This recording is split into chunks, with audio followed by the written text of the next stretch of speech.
السلام علیکم ویورز، آج ہم پڑھیں گے قرآن مجید کی سب سے بڑی سورت البقرہ۔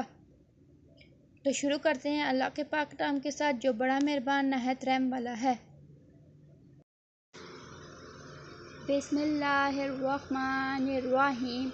آئیں سورت البقرہ کی آیت نمبر 3 پڑھتے ہیں۔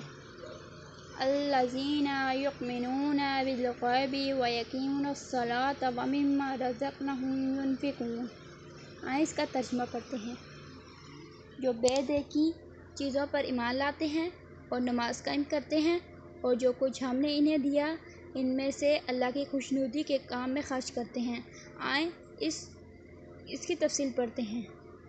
جو لوگ قرآن کریم کی ہدایت سے فائدہ اٹھاتے ہیں یا ان کی صفات بیان فرمائی گئی ہیں، ان میں سے سب سے پہلی صفات تو یہ ہے کہ وہ لوگ غیب یا اندیکھی چیزوں پہ ایمان لاتے ہیں، جس کی تفصیل پیچھے گزر چکی ہے۔ اس میں تمام ایمانیات داخل ہوں گی، جس کا خلاصہ یہ ہے کہ جو کچھ اللہ تعالیٰ نے قرآن کریم میں بیان فرمایا ہے یا جو کچھ حضور کریم صلی اللہ علیہ وسلم نے ارشاد فرمایا ہے، اس سب پر ایمان لاتے۔